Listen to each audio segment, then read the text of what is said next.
और सीधा रुख इस वक्त की सबसे बड़ी खबर की तरफ। अमेरिका ने इराक सीरिया बॉर्डर पर जबरदस्त एयर स्ट्राइक की है और जिसमें ईरान समर्थित आतंकी ग्रुप के हथियारों से भरे 25 ट्रक धुआं हो गए। और इसी के साथ आपको बता दें कि ये truck Iran revolutionary guards IRGC के थे और माना जा रहा है कि ईरान सीरिया में सक्रिय आतंकियों को हथियारों की ये बड़ी खेप भेज रहा था, जिसे अमेरिका ने बर्बाद कर दिया। इस हमले को जो बाइडेन का बदला भी कहा जा रहा है। और ऐसा इसीलिए है क्योंकि करीब 10 दिन पहले आतंकियों ने जॉर्डन में मौजूद अमेरिकी सेना के बेस कैंप पर ड्रोन से हमला किया था, जिसमें कई सीरियन सैनिक जख्मी हो गए थे।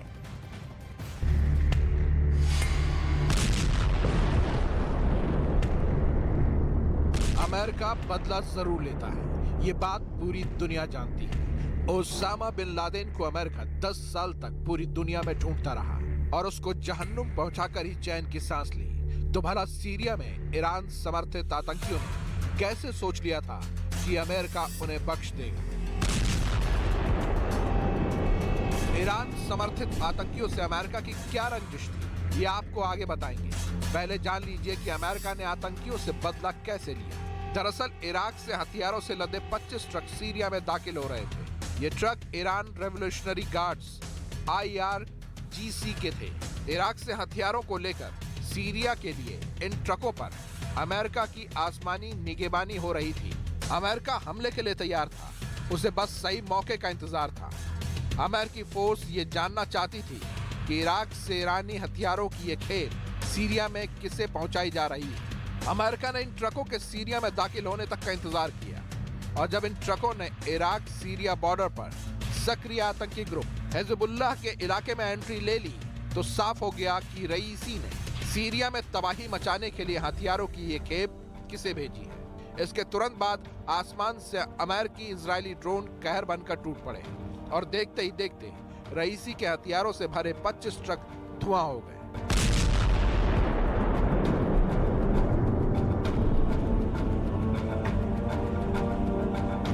अमेरिका के इस ड्रोन स्ट्राइक से ट्रकों में बहुत जोरदार धमाके हुए, इसलिए माना जा रहा है कि इन ट्रकों में हथियार और गोला बारूद भरे हुए थे। अमेरिका ने इस हमले के लिए इजरायली अटैक ड्रोन का इस्तेमाल किया, जो ईरान के शाही ड्रोन की तरह आत्मघाती ड्रोन है। इस ड्रोन में एक ताकतवर बम लगा होता है जो टारगेट से टकराते ही फट जाता है, जिससे टारगेट पूरी तरह तबाह हो जाता है। अब जान लीजिए कि अमेरिका ने यह ड्रोन स्ट्राइक क्यों की। दरअसल बीते 20 जनवरी को ईरान समर्थित आतंकी ग्रुप ने जॉर्डन इराक सीमा पर मौजूद अमेरिकी सेना के AITFN बेस पर ड्रोन अटैक किए थे।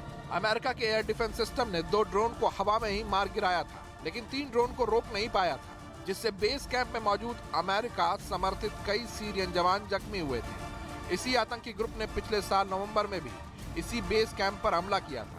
तभी से अमेरिका बदला लेने की फिराक में था। अमेरिका ने यह ड्रोन अटैक करके न सिर्फ बदला पूरा किया, बल्कि आतंकियों के हथियारों को कबाड़ बनाकर उनकी कमर भी तोड़ दी।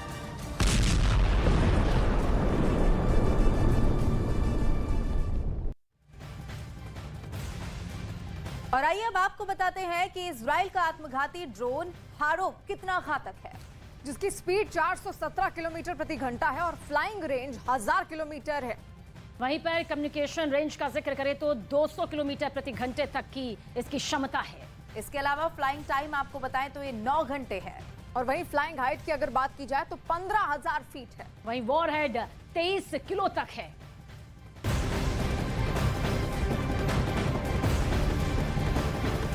और युद्ध के बीच से बड़ी खबर आ रही है। ब्रिटेन के पूर्व PM बोरिस जॉनसन ने पुतिन को लेकर बड़ा दावा किया है। क्या ये दावा है, आपको बताते हैं। दरअसल दावा किया गया कि जब उन्होंने पुतिन से यूक्रेन पर हमला न करने की अपील की तो पुतिन ने उन्हें हत्या की धमकी दी। उन्होंने इस बात का भी दावा किया कि पुतिन ने उन्हें मिसाइल से उड़ाने की धमकी दी थी।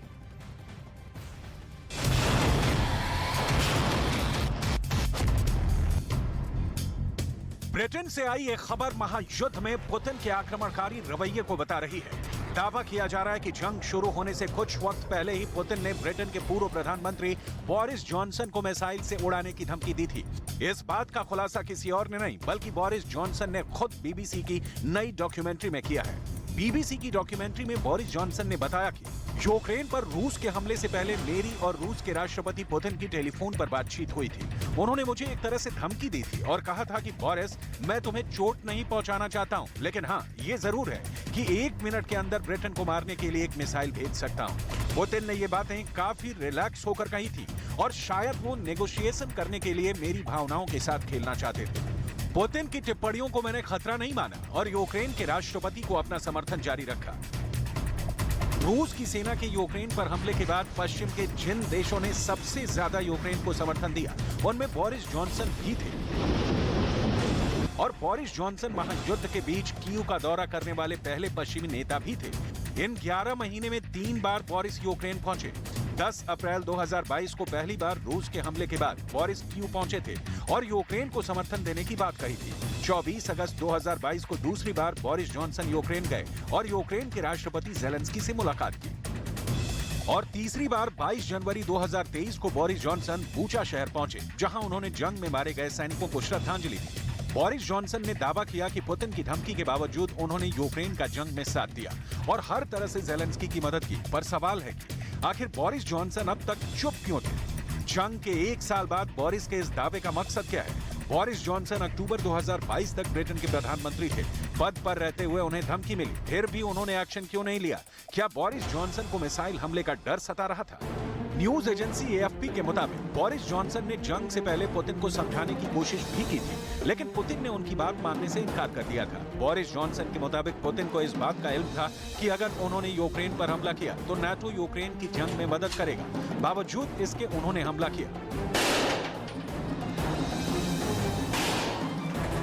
आज जंग को 11 महीने हो चुके हैं। रूस के यूक्रेन पर हमले जारी हैं और नाटो की बारूदी मदद से यूक्रेन युद्ध के मैदान में टिका है।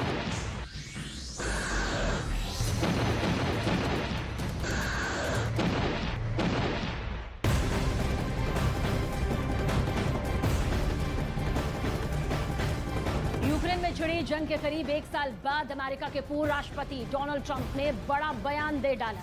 उनका ये कहना है कि अगर वो बाइडेन की जगह अमेरिका के मौजूदा राष्ट्रपति होते तो रूस यूक्रेन पर हमला करने की जरूरत नहीं कर पाता। और उन्होंने इसके पीछे अपनी पर्सनालिटी को असरदार बताते हुए कहा कि अभी भी वो 24 घंटे के भीतर यूक्रेन में छिड़ी जंग को खत्म करवा सकते हैं। When the stupid people running the United States will do it for them. Donald Trump अगर अमेरिकी राष्ट्रपति का चुनाव नहीं हारते तो यूक्रेन युद्ध का शिकार नहीं होता।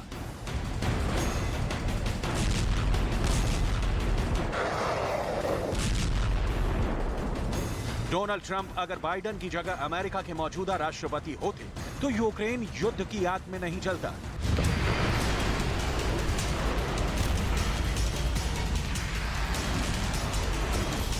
और डोनाल्ड ट्रंप अगर अमेरिका के सुप्रीम होते तो पुतिन यूक्रेन पर हमला करने की जरूरत नहीं कर पाते।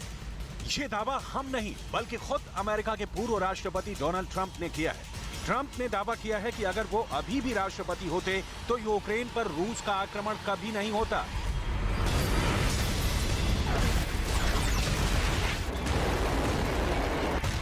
न्यू हैम्पशायर के सलेम में एक भाषण के दौरान उन्होंने ये दावा किया और ये भी कहा कि अगर वो राष्ट्रपति के पद पर होते तो 24 घंटे के भीतर यूक्रेन में चल रहे संघर्ष का हल निकाल देते।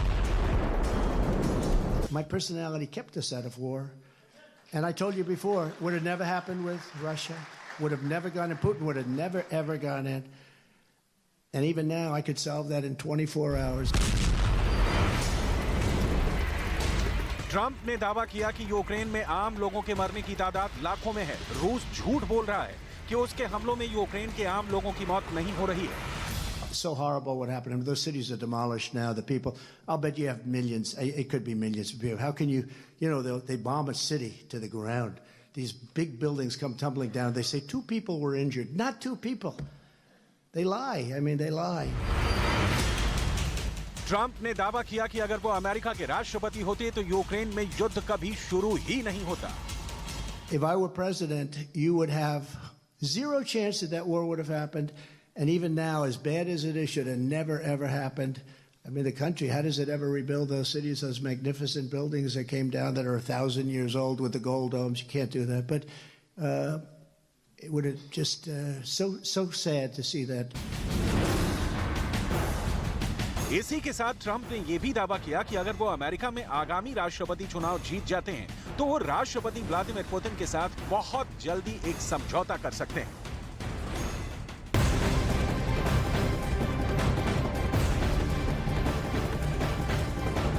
और इस बीच ब्रिटेन से जुड़ी हुई एक और बड़ी खबर जो मिल रही है वो आपको बता दें। खबर ये है कि अमेरिका के टॉप जनरल ने ब्रिटेन की सेना को फिसड्डी बता दिया है और दावा किया गया है कि समय के साथ ब्रिटेन की सेना के युद्ध लड़ने की क्षमता कम हुई है। ब्रिटेन की सेना विश्व की बड़ी और शक्तिशाली सेना नहीं रही। इसके साथ ही अमेरिकी जर्नल ने ब्रिटेन के प्रधानमंत्री ऋषि सुनक को रक्षा बजट बढ़ाने की सलाह दी।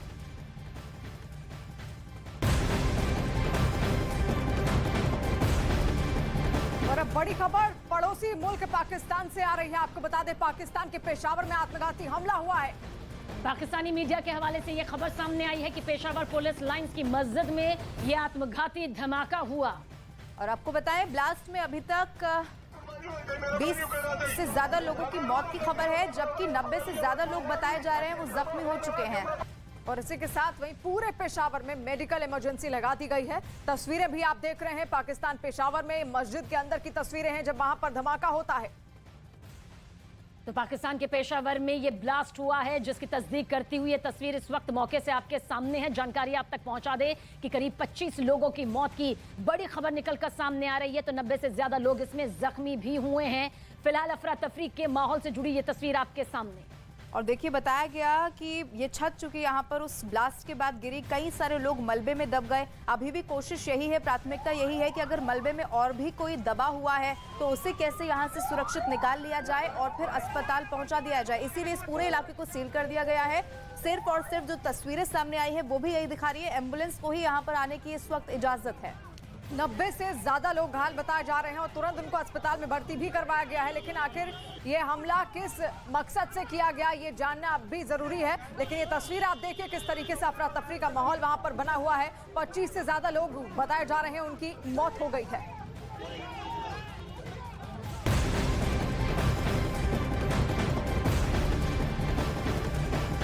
और बढ़ती महंगाई के बीच पाकिस्तान में सुलगी विद्रोह की चिंगारी। पेट्रोल के दाम बढ़ाए जाने से नाराज लोगों ने पेट्रोल पंप को ही आग के हवाले कर दिया। आपको बताएं, पाकिस्तान में लगातार बढ़ती महंगाई के बीच कल पेट्रोल के दाम में 35 रुपए की बढ़ोतरी दर्ज की गई है। और उसके बाद से ही लोगों में भीषण गुस्सा देखा जा रहा था। पाकिस्तान में महंगाई की वजह से लोग अब परेशान हैं। वहां दुकानों में लूटपाट अब आम हो चुकी है। लोग खाने के लिए अब एक दूसरे को मरने मारने पर भी उतारू हो गए हैं। तो बड़ी खबर आपको बता रहे, महंगाई से जो लोग गुस्साए हुए थे वो बताया जा रहा है पेट्रोल पंप में आग लगाते।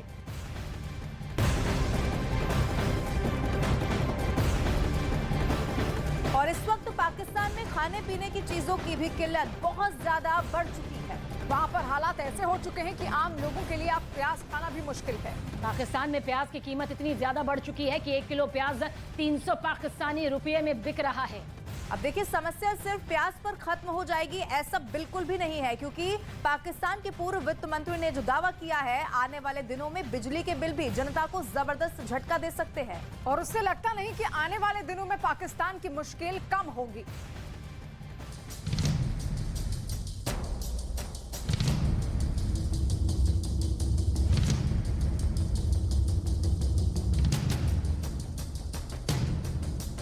पाकिस्तान पर महंगाई का एक और बम।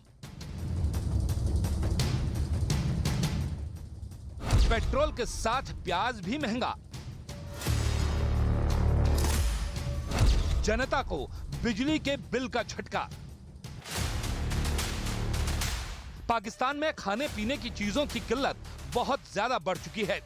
वहां हालात ऐसे हो चुके हैं कि आम लोगों के लिए प्याज खाना भी मुश्किल हो चुका है। पाकिस्तान में प्याज की कीमत इतनी बढ़ चुकी है कि 1 किलोग्राम प्याज 300 पाकिस्तानी रुपए में बिक रहा है। पाकिस्तान के लिए प्याज खाना मुश्किल। आम लोगों के लिए सपना बन चुका है प्याज।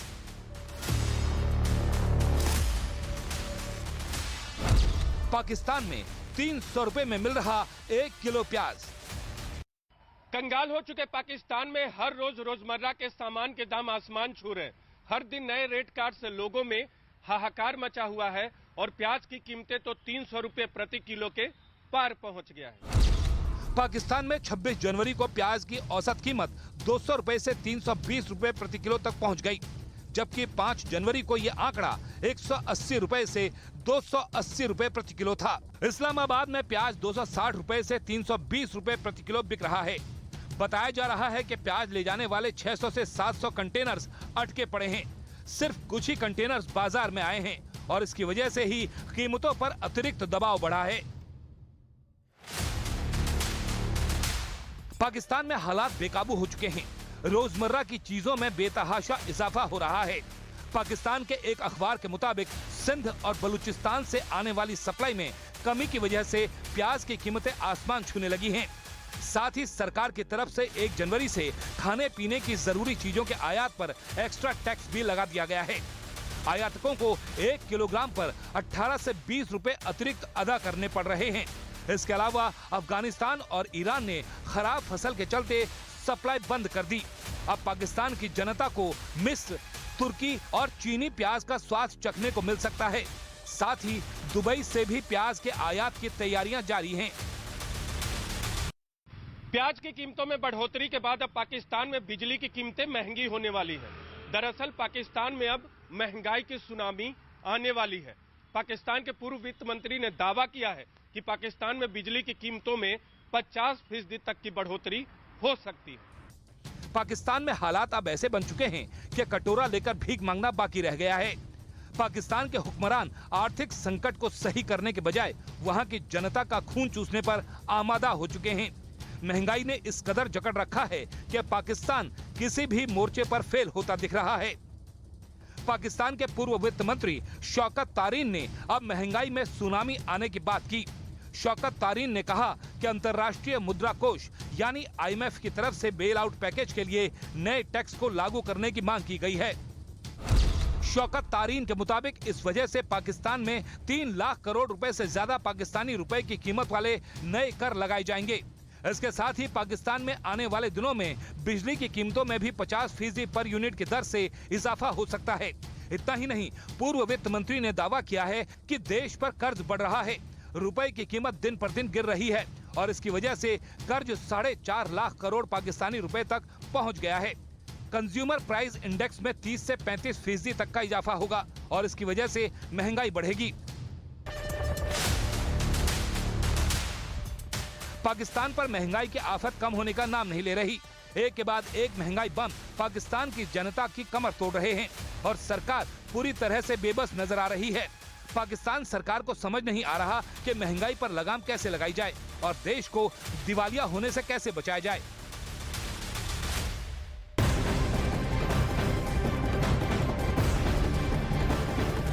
और कंगाल पाकिस्तान को लेकर दावा किया जा रहा है कि मई 2023 में पाकिस्तान दिवालिया हो जाएगा और सरकार के सामने इतनी चुनौतियां हैं।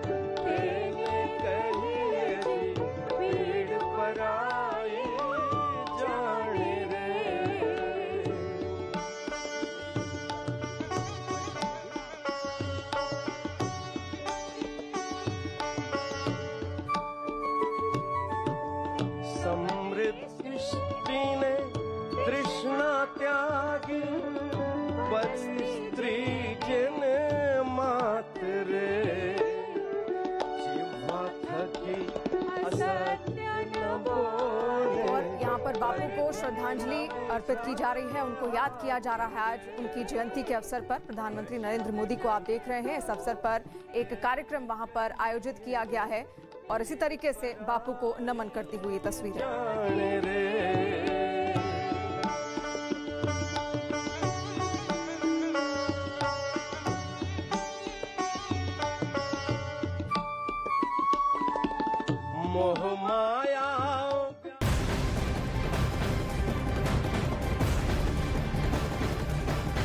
और पाकिस्तान को इस बार मुसीबत ने चौतरफा जकड़ लिया है। एक तरफ कुआं और दूसरी तरफ खाई वाली स्थिति में पाकिस्तान अब बुरी तरीके से फंस चुका है। और सवाल है कि किस किस मोर्चे पर पाकिस्तान संभलेगा, जहां देखिए गड्ढा ही गड्ढा है।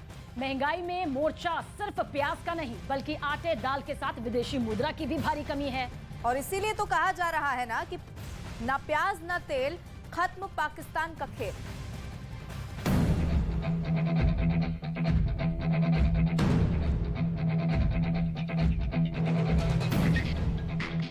पाकिस्तान पर पेट्रोल की मार। अभी 250 हो गई, कल 215 थी, अभी 250 एकदम से हो गई।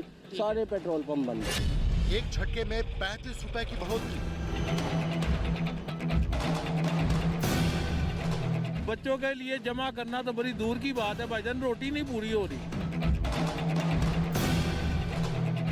दूर दूर तक गाड़ियों बाइक्स की लंबी कतार लगी।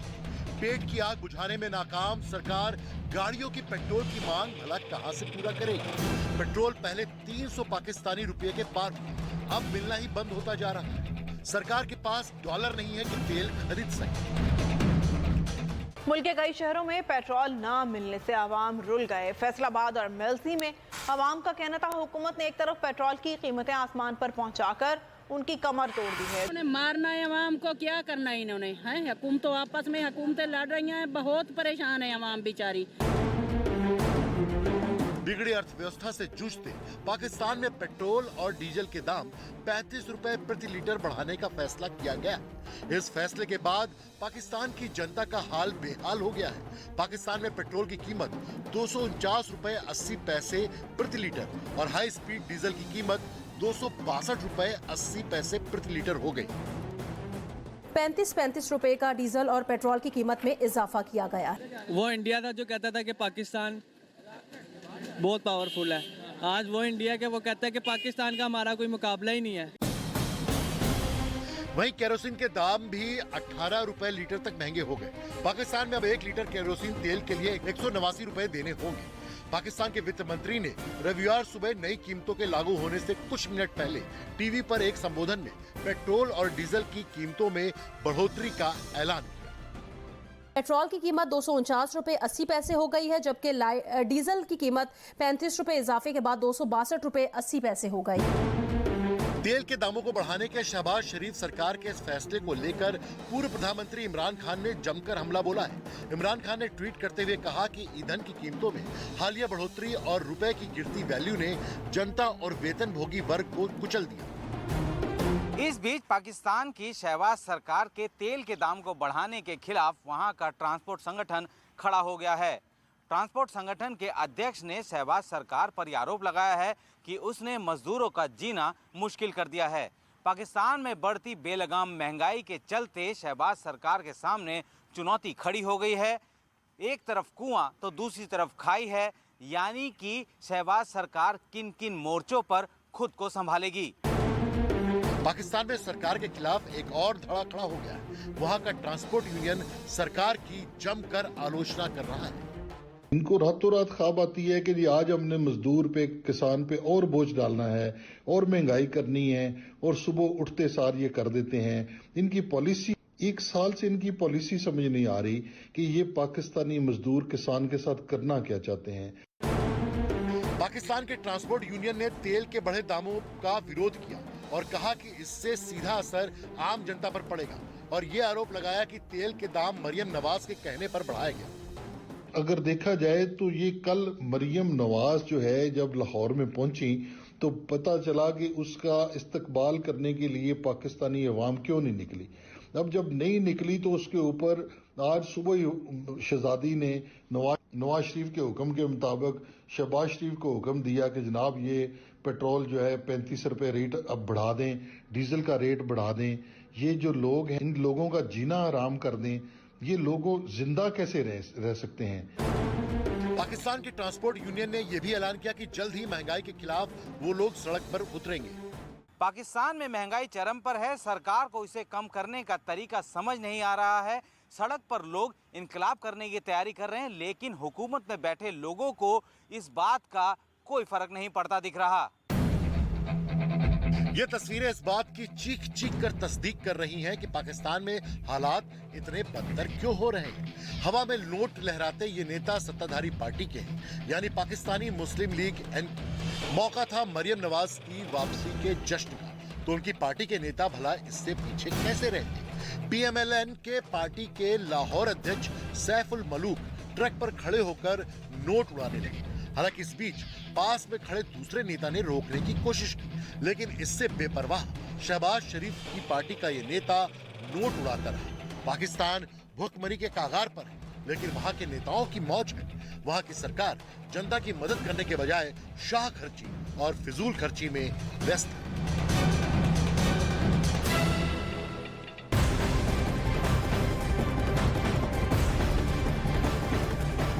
और महंगाई की मार झेल रहे पाकिस्तानी पीएम शहबाज शरीफ का विरोधियों के खिलाफ बड़ा एक्शन। आपको बताएं, पूर्व मंत्री शेख रशीद के आवास लाल हवेली को सील कर दिया गया है। और सीलिंग की कार्रवाई के बाद पाकिस्तान के पूर्व मंत्री शेख रशीद ने बड़ा दावा भी किया है। विरोधियों पर शरीफ सरकार का यहां पर बड़ा एक्शन लिया गया है। तो दावा किया गया कि वो आने वाले वक्त में गिरफ्तार भी हो सकते हैं, उन्हें गिरफ्तार किया जा सकता है। और शेख रशीद ने दावा किया है कि अगर उनको गिरफ्तार किया जाता है तो वो जेल में मोबाइल का इस्तेमाल करेंगे। और उन्हें पता है कि जेल में मोबाइल कैसे इस्तेमाल किया जाता है। साथ ही उन्होंने ये भी कहा कि वो जेल से हर रोज ट्वीट भी करेंगे।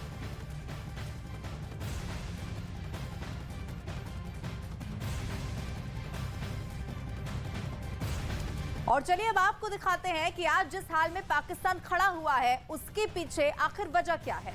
जिन्होंने पाकिस्तान को बर्बादी की कगार पर खड़ा कर दिया है, ऐसा नहीं है कि पाकिस्तान की इस हालत का जिम्मेदार ये या फिर इससे पिछली सरकार है, बल्कि सच तो यह है कि पाकिस्तान के इस मर्ज की वजह बहुत पुरानी है और इसका जन्म पाकिस्तान के जन्म के साथ ही हो गया था। अब ग्राफिक्स के जरिए आपको समझाते हैं कि आखिर जो पाकिस्तान इस वक्त कंगाल हो चुका है उसकी वजह क्या कुछ मानी जाती है। सबसे पहली और बड़ी वजह यह है कि सत्ता के लिए धोखेबाजी, जो आज से नहीं पिछले कई दशकों से हमने देखी है, ये सबसे बड़ी वजह है। और वहीं आतंकवाद की बात कर लेते हैं। किस तरीके से आतंकवाद को पनाह देते आया है पाकिस्तान, ये किसी से छुपा नहीं है और यही बड़ी वजह अब उसकी कंगाली की बन रही है। और सरकार पर सेना का नियंत्रण ये हमेशा से पाकिस्तान की राजनीति के लिए, पाकिस्तान के समाज के लिए खतरा साबित होता रहा है, जिसका खामियाजा भी भुगता है पाकिस्तान ने। और इसके अलावा आप देखिए, अवाम के प्रति जो उदासीनता है वो भी एक सबसे बड़ा कारण है कि जो पाकिस्तान की दुर्दशा है इस वक्त इसी वजह से हो चुकी है।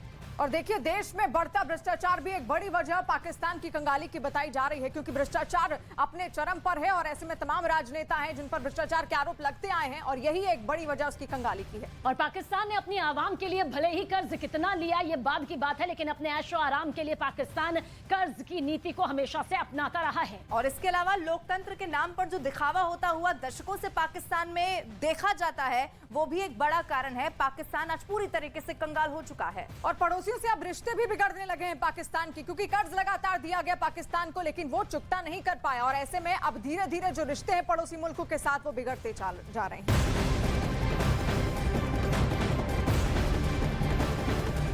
और भुखमरी के बीच पाकिस्तान में तेज हुई सियासी लड़ाई। इमरान खान के खुद की हत्या कराने की आशंका के बीच पाकिस्तान के रक्षा मंत्री ख्वाजा आसिफ ने आरोप लगाए हैं और आरोप लगाया गया कि इमरान खान के बयान के बाद जरदारी की सुरक्षा खतरे में है। और साथ ही उन्होंने ये भी कहा कि इमरान खान के दावे से पाकिस्तान में खून खराबा हो सकता है।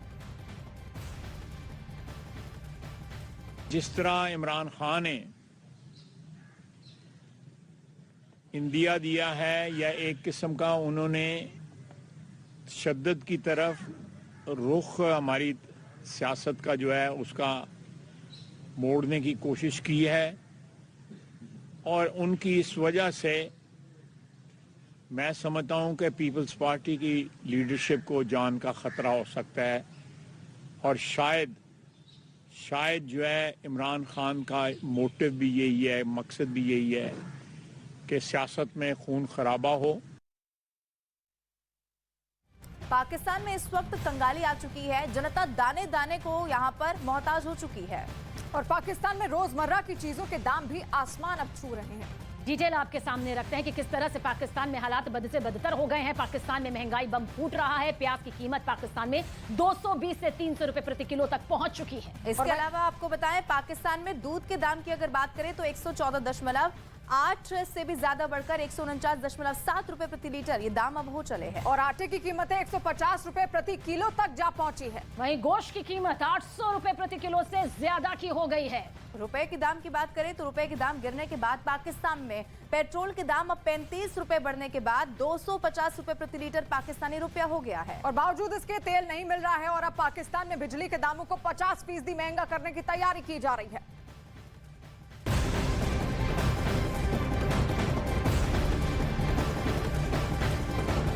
और बड़ी खबर आपको बता दें, गोरखनाथ मंदिर की सुरक्षा में तैनात पुलिस कर्मियों पर हमले के मामले में सजा सुनाई गई है।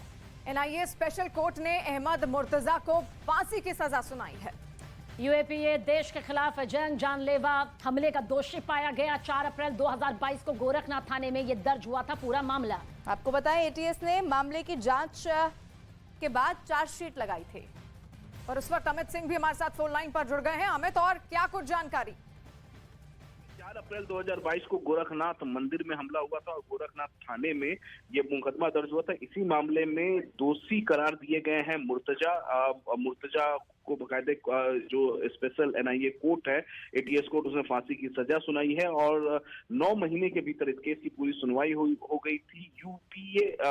यूएपीए और देश के खिलाफ जंग छेड़ने के मामले में मुर्तजा यहाँ दोषी पाए गए हैं और फिर उनको फांसी की सजा कोर्ट द्वारा दिया गया। दरअसल 4 अप्रैल 2022 को जो गोरखनाथ थाने में मुकदमा दर्ज हुआ था, उसके मुताबिक मुर्तजा ने यूपीएससी के जवानों पर धारदार हथियार से हमला किया था। इसके अलावा गोरखनाथ मंदिर में वो जबरन घुसना चाहता था। जी, तो आपको बता दें, गोरखनाथ मंदिर का ये मसला है। जब उस पर हमला हुआ था, उसकी सुरक्षा में तैनात पुलिस कर्मियों पर हमले के मामले में अब सजा सुना दी गई है और एनआईए स्पेशल कोर्ट ने अहमद मुर्तजा को फांसी की सजा सुनाई है। यूएपीए देश के खिलाफ जंग जानलेवा हमले का दोषी उसे पाया गया।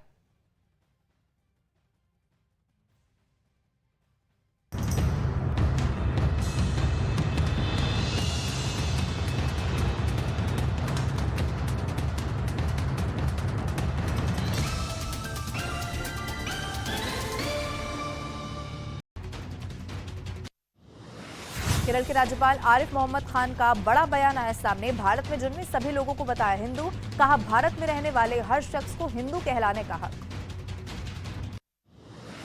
रामचरितमानस पर दिए स्वामी प्रसाद मौर्य के बयान पर भड़की भारतीय जनता पार्टी। मौर्य ने मानस को धार्मिक ग्रंथ मानने से इनकार किया तो बीजेपी बोली खोटी मानसिकता के हैं मौर्य। चंडीगढ़ में पहली G20 की बैठक केंद्रीय मंत्री नरेंद्र सिंह तोमर ने उद्घाटन किया। बैठक में आर्थिक मुद्दों पर चर्चा हुई। देश में 50 से ज्यादा जगहों पर होती है 200 से ज्यादा बैठकें। ओडिशा के भुवनेश्वर में स्वास्थ्य मंत्री नवदास की निकाली गई शव यात्रा। राज्य सम्मान के साथ किया गया अंतिम संस्कार। कल एक एएसआई ने मारी थी गोली। प्रधानमंत्री नरेंद्र मोदी ने ट्वीट कर परिवार को सांत्वना दी। लंदन में बीबीसी की प्रोपेगेंडा डॉक्यूमेंट्री के खिलाफ प्रदर्शन किया गया। विरोध के लिए बीबीसी मुख्यालय के सामने पहुंचे भारतीय समुदाय के सैकड़ों लोग। ब्रिटेन के पूर्व प्रधानमंत्री बोरिस जॉनसन का रूस के राष्ट्रपति पुतिन पर बड़ा खुलासा। कहा यूक्रेन पर हमला नहीं करने को कहा तो पुतिन ने दी थी मुझे मिसाइल से उड़ाने की धमकी। रूस ने खार्किव में S-300 से किया हमला। रूस की सेना ने ताबड़तोड़ मिसाइल बरसाई। 1 की मौत, 3 लोगों के जख्मी होने का दावा। चीन के शंघाई से आई एक सैटेलाइट तस्वीर से चीन की गुप्त चाल का पर्दाफाश हुआ। चीन जल्द तैयार कर लेगा सबसे बड़ा युद्धपोत। अमेरिका के बाद दुनिया की दूसरी सबसे बड़ी नौसेना बनाने का प्लान।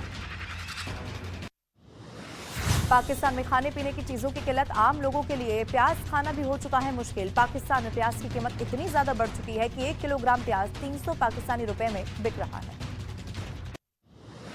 पाकिस्तान में शहबाज सरकार के तेल के दाम बढ़ाने के खिलाफ वहां का ट्रांसपोर्ट संगठन अब खड़ा हो चुका है। ट्रांसपोर्ट संगठन के अध्यक्ष ने तेल के दाम मरियम नवाज के कहने पर बढ़ाने का आरोप लगाया। कहा महंगाई के खिलाफ सड़क पर उतरेंगे लोग। पाकिस्तान इन दिनों आर्थिक संकट से जूझ रहा है। सबसे बेपरवाह वहां के पाकिस्तान मुस्लिम लीग के नेता मरियम नवाज की वापसी के जश्न में नोटों की बारिश करते हुए दिखे। दक्षिणी चीन में भूकंप के तेज झटके महसूस किए गए। रिक्टर स्केल पर भूकंप की तीव्रता 5.8 मापी गई है। अभी तक किसी के हताहत होने की खबर नहीं सामने आई। ईरान में आए भूकंप ने जमकर तबाही मचाई है। पश्चिम अजरबैजान प्रांत में भूकंप ने कई घरों को मलबे में तब्दील कर दिया। भूकंप की चपेट में आने से 7 लोगों की मौत हुई, जबकि 440 से ज्यादा लोग जख्मी हुए। अमेरिका के पूर्व राष्ट्रपति डोनाल्ड ट्रंप ने रूस और यूक्रेन युद्ध के मोर्चे पर बाइडेन सरकार पर जोरदार हमला बोला। कहा, बाइडेन ने तीसरे विश्व युद्ध के कगार पर ला दिया है। बाइडेन पर सही फैसले न ले पाने का भी आरोप लगाया। दक्षिण अमेरिका के पेरू में विरोधी प्रदर्शन तेज हुआ। सैकड़ों प्रदर्शनकारी राष्ट्रपति के इस्तीफे की मांग को लेकर राजधानी लीमा में सड़क पर उतर गए। पुलिस ने आंसू गैस के गोले दागे। अफगानिस्तान में पिछले 3 हफ्तों से जारी भारी बर्फबारी बनी अब मुसीबत। कई शहरों में -28 डिग्री तक पहुंचा तापमान। कड़ाके की ठंड की चपेट में आने से अब तक करीब 170 लोगों की मौत हो चुकी है। न्यूजीलैंड में भारी बारिश और बाढ़ की वजह से लोगों की मुश्किलें बढ़ गई हैं। चारों तरफ पानी का ही कब्जा नजर आया। एक ट्रेन के कई डिब्बे पटरी से उतरे हुए दिखाई दिए। बाढ़ की चपेट में आने से 4 लोगों की मौत हुई। स्पेन के मालोर्का द्वीप बर्फबारी से गुलजार हो चुके हैं। पहाड़ पर बर्फ की सफेद परत है तो सड़क पर कई फीट मोटी बर्फ की चादर बिछी हुई है। स्थानीय लोग इस बर्फबारी का लुत्फ उठाते हुए नजर आए। न्यूजीलैंड के खिलाफ दूसरी T20 मैच में भारत की रोमांचक जीत हुई। लखनऊ में खेले गए मैच में 6 विकेट से जीत दर्ज कर सीरीज में बराबरी कर ली है। बुधवार को होगा तीसरा T20 मुकाबला। भारत की अंडर-19 महिला क्रिकेट टीम ने इतिहास रच दिया है। T20 वर्ल्ड कप में फाइनल में इंग्लैंड को हराकर बनी वर्ल्ड चैंपियन। बीसीसीआई ने किया 5 करोड़ के इनाम का ऐलान। प्रधानमंत्री ने भी ट्वीट कर बधाई दी। महिला अंडर-19 T20 क्रिकेट का विश्व कप विजेता भारतीय टीम के कप्तान शेफाली वर्मा के घर पहुंचे मुख्यमंत्री मनोहर लाल खट्टर। सीएम ने शेफाली के परिवार का अभिनंदन किया।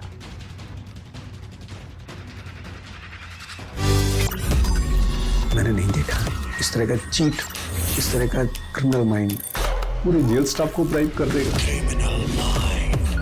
मैं सोच भी नहीं सकता था।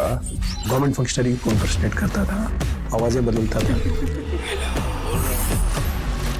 टारगेट भी बहुत पावरफुल धनवान लोगों को करता है। ये एक ही चीज से रुक सकता है, अगर आप इसकी जीभ काट दो। न्यूज चैनलों के इतिहास में पहली बार न्यूज 18 इंडिया की web series FIR number 208 streaming 3 फरवरी 9 PM। मैंने नहीं देखा इस तरह का चीट, इस तरह का क्रिमिनल माइंड पूरे जेल स्टाफ को ब्राइब कर देगा। मैं सोच भी नहीं सकता था। गवर्नमेंट फंक्शनरी को इम्पर्सनेट करता था, आवाजें बदलता था। टारगेट भी बहुत पावरफुल धनवान लोगों को करता है। ये एक ही चीज से रुक सकता है, अगर आप इसकी जीभ काट दो। न्यूज चैनलों के इतिहास में पहली बार न्यूज 18 इंडिया की web series FIR number 208 streaming 3 फरवरी 9 PM।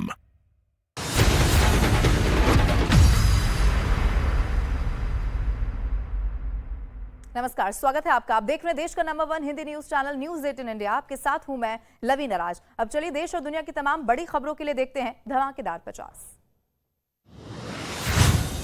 राजस्थान के जयपुर में लॉरेंस गैंग के गुर्गों ने एक होटल पर की ताबड़तोड़ फायरिंग। 5 करोड़ की फिरौती नहीं देने पर फायरिंग कर डराने की कोशिश की। गोलीबारी की वारदात सीसीटीवी में रिकॉर्ड हुई।